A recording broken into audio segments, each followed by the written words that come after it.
दोस्तों, आप सबका स्वागत है हमारे चैनल जॉब तंत्र में। और आज मैं आपको बताऊंगा भारतीय राज्य व्यवस्था के बारे में। राज्य व्यवस्था होती क्या है और हमारे संविधान के अंतर्गत है क्या क्या, संविधान की संरचना कैसी है। पिछली वीडियो में जैसे मैं आपको बता चुका हूं कि संविधान क्या है, संविधान का गठन कैसे हुआ, संविधान सभा का गठन कैसे हुआ। तो आज की वीडियो में बात करेंगे राज्य व्यवस्था के बारे में कि राज्य व्यवस्था कहते किसे हैं, किसके बारे में बात करेंगे। आज हम बात करने वाले हैं राज्य व्यवस्था के बारे में। तो सबसे पहले मैं बता दूं कि राज्य व्यवस्था होता क्या है। राज्य व्यवस्था उसको कहते हैं किसी भी देश में, किसी भी राज्य में शासन प्रणाली होती है जिसके द्वारा शासन चलाया जाता है। तो जब शासन प्रणाली के आधार पर शासन चलाया जाता है उसी को हम क्या कहते हैं, राज्य व्यवस्था कहते हैं। और इसी राज्य व्यवस्था शासन प्रणाली के कई तंत्र होते हैं। शासन प्रणाली हमारी कई तंत्रों की होती है, जैसे कि मैं आपको बता देता हूं कौन कौन सी होती है। एक जैसे राजतंत्र, एक होता है हमारा गणतंत्र, और एक होता है लोकतंत्र, एक होता है बहुतंत्र, और एक होता है जैसे कि हमारा धर्मतंत्र। अब इनके बारे में बात करें कि राजतंत्र के बारे में। राजतंत्र क्या होता है?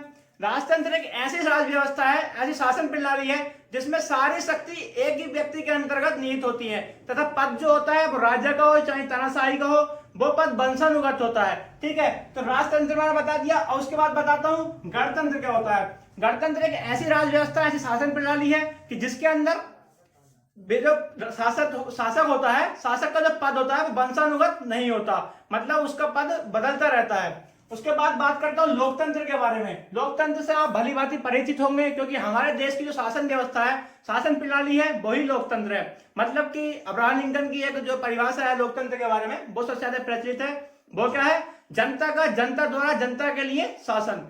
अर्थात इसमें जो हमारे शासक का चुनाव करते हैं, हम चुनकर भेजते हैं उसको, अपने प्रतिनिधि का चुनाव करते हैं जिसमें हमें वयस्क मताधिकार प्राप्त होता है। इसमें क्या है? यही लोकतंत्र है। उसके बाद करते हैं बहुतंत्र।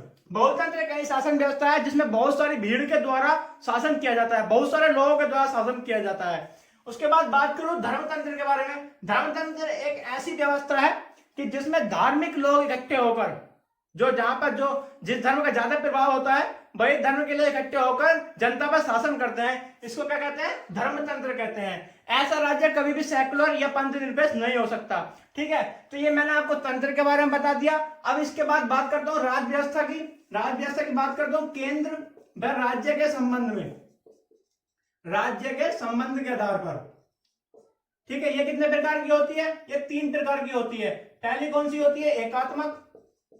एकात्मक शासन व्यवस्था, राज्य व्यवस्था। दूसरी होती है संघात्मक, तीसरी होती है परिसंघात्मक। अब मैं बात करूं कि एकात्मक शासन व्यवस्था राज्य व्यवस्था कौन सी होती है। एकात्मक जो केंद्र और राज्य के बीच संबंध के आधार पर बता रहा हूं कि एकात्मक में जो होता है सारी शक्ति, टोटल विधि बनाने का अधिकार जो होता है वो हमारे केंद्र के पास होता है। यानी कि इसमें राज्य का कोई भी अस्तित्व नहीं होता, सारी शक्ति केंद्र के हाथों में होती है। उसके बाद मैं बात करूं संघात्मक शासन व्यवस्था। संघात्मक शासन व्यवस्था में क्या होता है कि इसमें केंद्र एवं राज्य के मध्य शक्तियों का बंटवारा होता है। केंद्र और राज्यों के मध्य शक्ति का बंटवारा होता है, जो कि भारत में है। भारत में जो 7वीं अनुसूची है उसमें जो 3 प्रकार की सूची दी गई है, एक संघ सूची, राज्य सूची और संवर्ती सूची। यानी कि इसमें केंद्र और राज्य के मध्य शक्ति का बंटवारा किया गया है। जो संघ सूची पर विषय दिए गए हैं उन पर विधि बनाने का अधिकार किसका है? केंद्र का। और राज्य सूची का जो विषय है उस पर विधि बनाने का अधिकार किसका है? राज्य का। इस प्रकार हम देखते हैं कि भारत में शासन व्यवस्था कौन सी है? संघात्मक शासन व्यवस्था। और लोकतंत्र शासन व्यवस्था और गणतंत्र भी इसलिए क्योंकि यहाँ पर कोई भी हमारे यहाँ पद जो है वंशानुगत नहीं होता। ठीक है, पद वंशानुगत नहीं होता भारत में। और उसके बाद बात करता हूं परिसंघात्मक के बारे में। परिसंघात्मक शासन की बात करूं तो इसमें क्या है? संघ अत्यधिक मजबूत होता है, यानी कि शक्तियों का होता तो संघ ही है लेकिन इसमें शक्तियों का झुकाव संघ के पक्ष में होता है।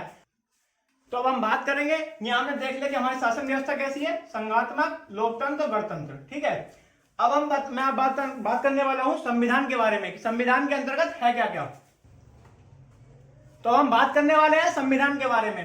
तो जब हमारा संविधान 26 नवंबर 1949 को अपनाया गया तो उस समय हमारे संविधान में 8 अनुसूची